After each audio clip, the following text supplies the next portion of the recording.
একটা খবর, মনোজ টিগ্গার বুথেই নেই বিজেপির পোলিং এজেন্ট। মনোজ টিগ্গার, কৌস্তব বাগচি, মনোজ টিগ্গার বুথেই নেই বিজেপির পোলিং এজেন্ট। 4টি বুথে নেই বিজেপির পোলিং এজেন্ট। মনোজ টিগ্গা আলিপুরদুয়ারের প্রার্থী, প্রিসাইডিং অফিসারের বিরুদ্ধে সরব মনোজ টিগ্গা।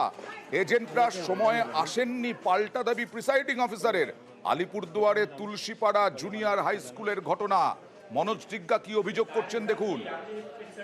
ভয়ভীতির ব্যাপার আছে, সন্ত্রাস চালায়, তো মানুষ ভয় পায়। তো আমাদের যারা মন্ডল প্রেসিডেন্ট আছে তারা লঙ্কাপাড়া থেকে আইনে এখানে পোলিং এজেন্ট বসাতে চেয়েছিল, কিন্তু সে সময় প্রিসাইডিং অফিসার বসতে দেয় নাই। কিন্তু নিয়ম আছে বিধানসভার ক্ষেত্রে যে কোনো জায়গাতে গিয়ে পোলিং এজেন্ট হতে পারে। আমি এসডিও সাহেব সাথে কথা বলেছি, এরকম কোনো নিয়ম নেই যে বসতে পারবে না। আমি কথা বলেছি এবার বসবে এইখানে।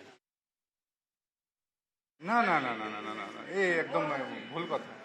আমরা দেখুন, আমরা এসেছি অত দূর থেকে, আমরা এখানে ভোট দিতে এসেছি। আমরা কেন কারো হয়ে বলবো বা কিছু না, আমাদের যা গাইডলাইন আছে আমরা সেভাবেই কাজ করবো। উনি যে সময়টা এসেছেন তখন তো কথা বলার মতো পরিস্থিতি না। আমরা এদিকে মকপল যা শেষ করে তখন সব রেডি করছি, ওনার সঙ্গে কথা বলবো না এগুলো করবো বলেন, নিশ্চয়ই বুঝতে পারবে। আমি তো ওনাদের সঙ্গে কথা বললাম এবং আদার্স ইয়েদের সঙ্গে, আমার সেক্টরের সঙ্গে কথা বললাম, আমার হায়ার অথরিটির কাছে জিজ্ঞেস করলাম, বলেন বুঝতে পারে, বুঝবে, নিশ্চয়ই বুঝবে। কোথাও কি চাপে মনোজ টিগ্গা? না হলে এরকম ভাবে প্রিসাইডিং অফিসারের উপর দায় চাপাচ্ছেন কেন? কোনো চাপ নাই তো, এইটা